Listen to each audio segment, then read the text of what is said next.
Hey everybody, welcome to a brand new video. Today, it'll be the episode analysis for Disventure Camp All-Stars episode 9. Before this video begins, a few things to quickly note.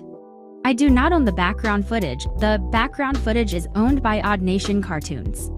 As well, this video specifically features a scene pack of Gabby. Full credits to Total Dramajosh 1 for 6 for that. This is just my personal analysis, opinions on the scenes, episode. If you have different ones, that's completely fine. In my videos, I do sections to maintain organization and simplicity. The sections in this video are: episode analysis, Gabby's move, villain arc, her newfound hatred and Tess's elimination, who's going next, overall thoughts. Conclusion. Without further delay, this video shall begin with the first section, episode analysis. I am sorry. Now that I'm a villain, I need to work on my evil laugh.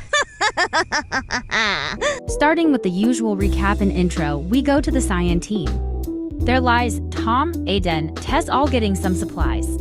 Tess is asking Gabby about her machete, who trusted Gabby to have that. However, Gabby turns out is not with them. Aiden states she's probably still mad about Ellie's elimination as Tess decides to go be a therapist again.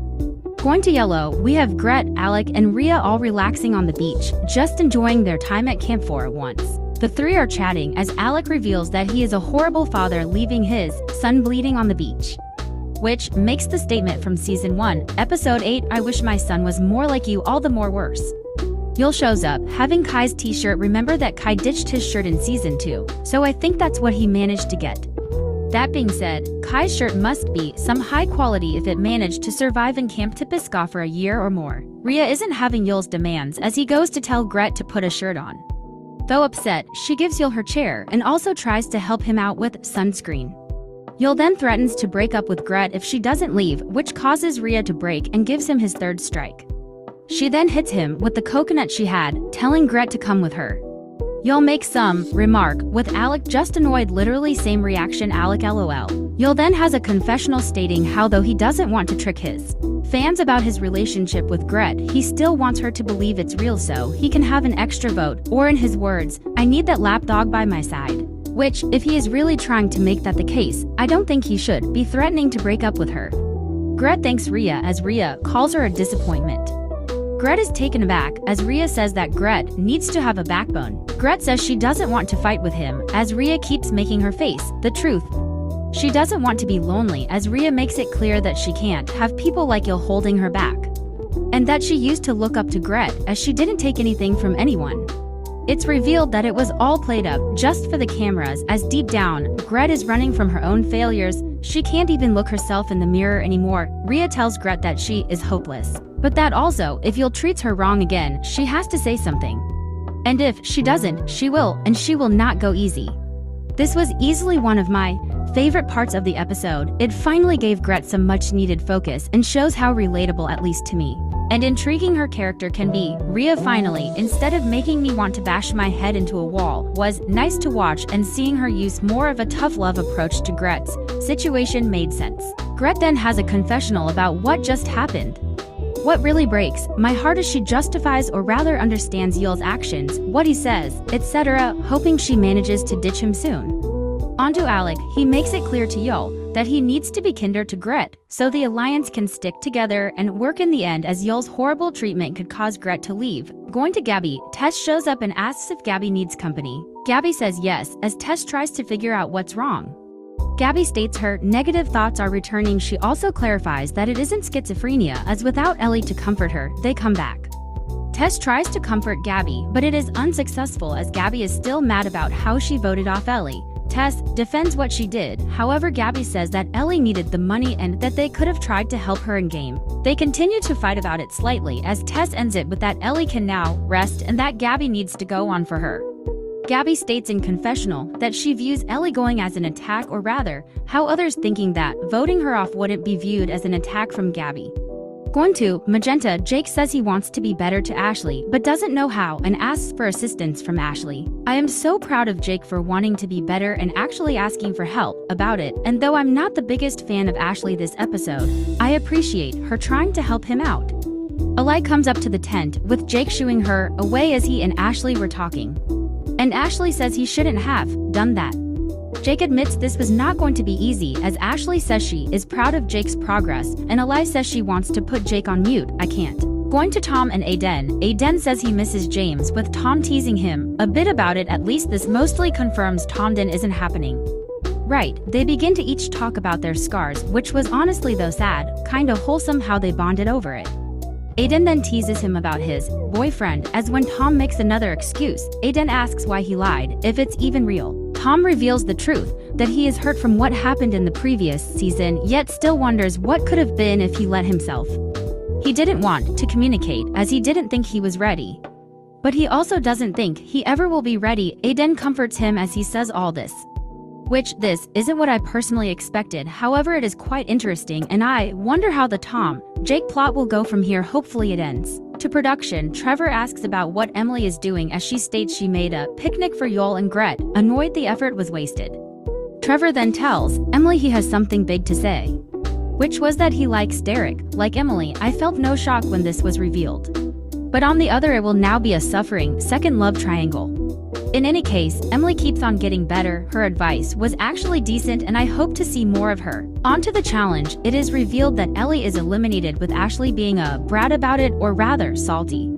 Crystal then explains the challenge as teams make game plans, starting the first round with Jake, Aiden, and Gret. Aiden provoked Jake, which caused Jake to sabotage Aiden, allowing Gret to win against them as she should. Next round is Ashley, Gabby, and Alec. A few things I forgot to mention. Crystal also says the first twist of the game, which is a joint elimination ceremony.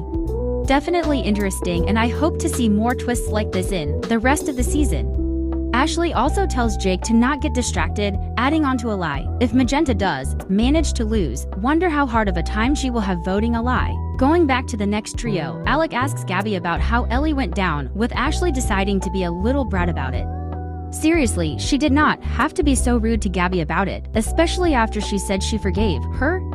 I would more so understand if she was saying this to Ellie, but she's saying this to Gabby. I don't know, but it rubbed me wrong way a lot. Alec and Gabby missed their shots, and Ashley gets a point from Magenta. Next up is Rhea, Eli, and Tess, with Rhea trying to please the Tess x Eli shippers, but in the process, sabotaging and managing to gain a point because of it.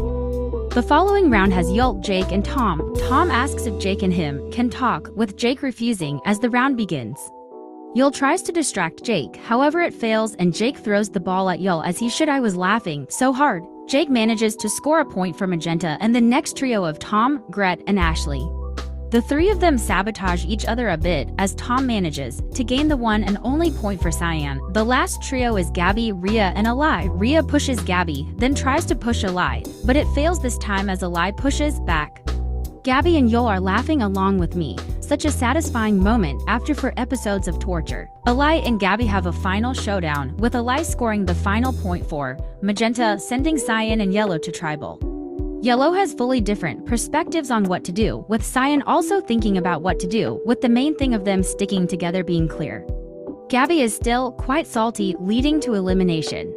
Aiden makes a campaign to get Rhea out. Villains Alliance makes a pitch to Gabby, which works, and despite attempts from all sides, Gabby votes off Tess. As the next section is dedicated to not only this elimination but Gabby. This section finishes here, moving into the next one. I'm sorry. Now that I'm a villain, I need to work on my evil laugh.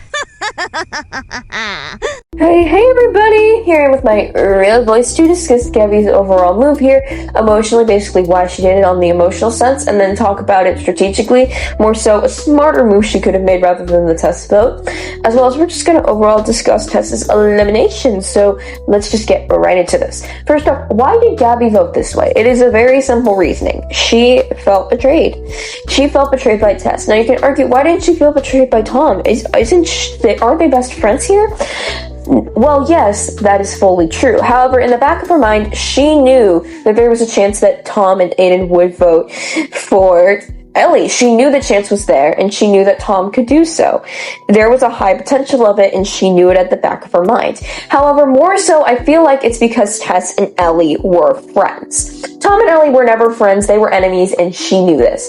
Obviously, she tried to mediate it, and it worked for a little while until it didn't. But in any case, Tess is Ellie's friend. And knowing how much Ellie has been betrayed last season, whether you dislike or like Ellie, you can admit that she got betrayed like at least 5 times last season. She got betrayed a lot.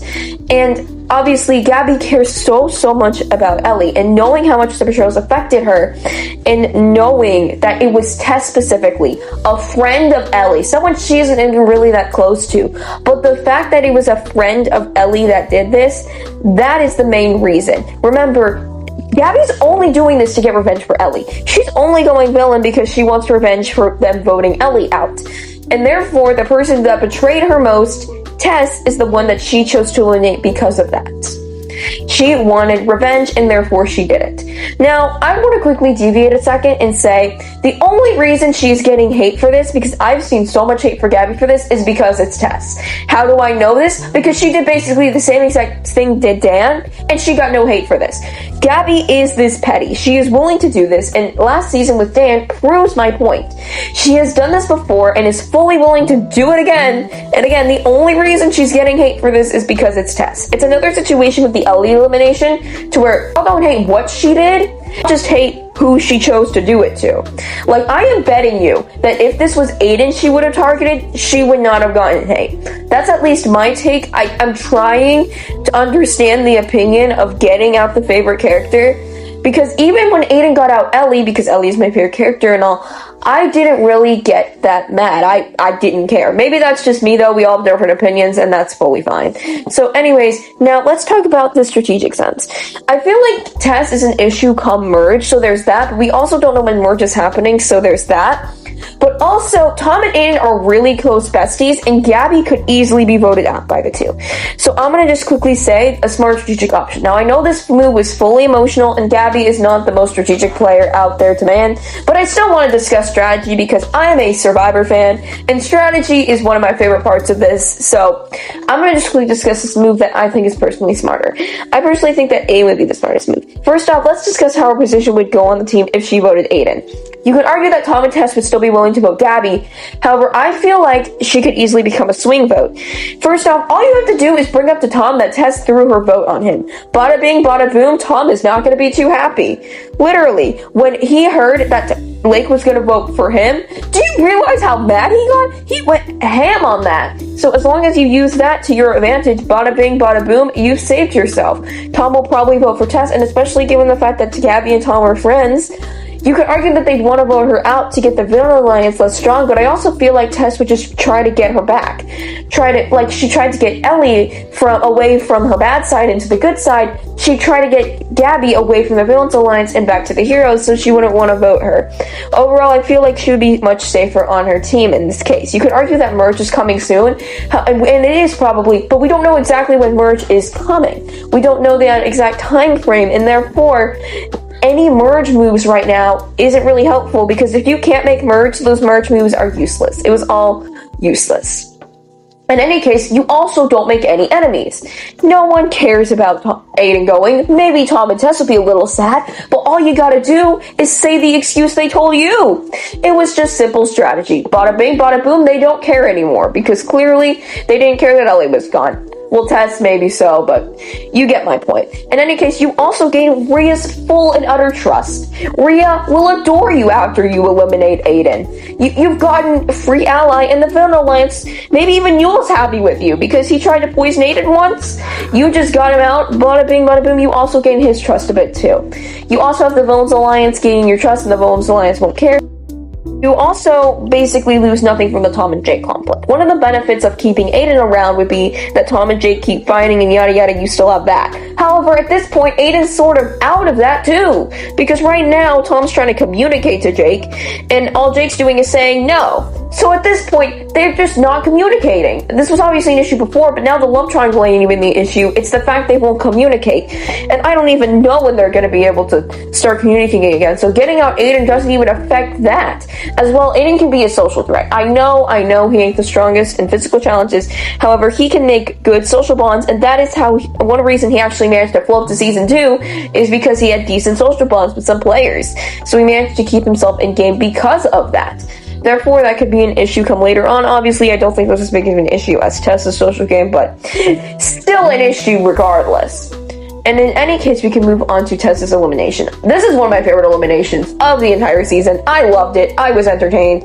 The drama was there, and I love the Villains Alliance. Personally, it's one of my favorite parts of the season. So seeing them work together and come together to do this was amazing. And seeing Gabby just dive into villainy with people reasoning with her to get out of it, I was entertained. I loved it so much. And then the votes were interesting. I mean, the way that literally Gabby just wrote, please say hi to Ellie for me. It was sweet. It was sweet, even though that was kind of dumb. You don't want to reveal your vote like that, even though it was kind of obvious. But in any case, I did have fun with the elimination. Loved it. Entertaining. I feel like it was handled really well. And Tessa's elimination, the second she voted Ellie, she wrote her early grave.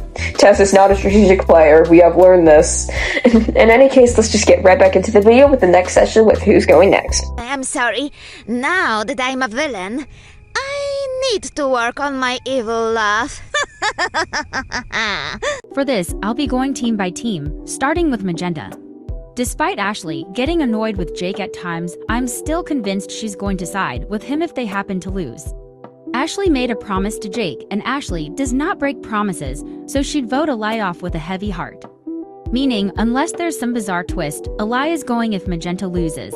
On to Cyan. Gabby is so done for. Aiden will 1000% vote for Gabby come there, team losing, and though I'm unsure if Tom fully would, if Gabby keeps on acting this way to him, he will vote her out likely.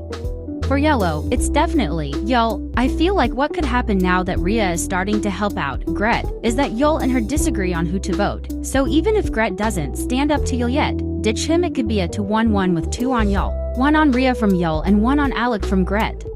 Even if she does make it a tiebreaker, Rhea could probably beat Yul in 1, plus it would be so satisfying. Though I'm not ignoring the possibility of the merge, it would probably be Tom or Ashley. Since Tom, Jake, and Aiden will not get along in a group alliance setting, it would probably screw them over since despite the villain alliance's many flaws, they can work together well. With that out of the way, the next section can begin. Overall thoughts. I'm sorry. Now that I'm a villain, I need to work on my evil laugh. Overall, this is absolutely one of my favorite episodes. The character interactions, the build-up, the elimination, the focus actually not being fully on the love triangle for once, it was also extremely funny. These are the types of episodes I'm hoping to see more from in the future of Disventure Camp All-Stars. The challenge was a bit lackluster, still pretty cool, and had some nice interactions though. I hope we get to Moresso showcase the redesigns instead of the swimsuits. I feel like it adds more since the swimsuits aren't really redesigns in my opinion. With my overall thoughts out of the way, onto the final section of the video, the conclusion. I'm sorry. Now that I'm a villain, I need to work on my evil laugh. What were your thoughts on the episode? Any future theories for who will go next? I would love to hear all this and more in the comment section. Thank you so much for watching today's video. I hope to see you again on the channel.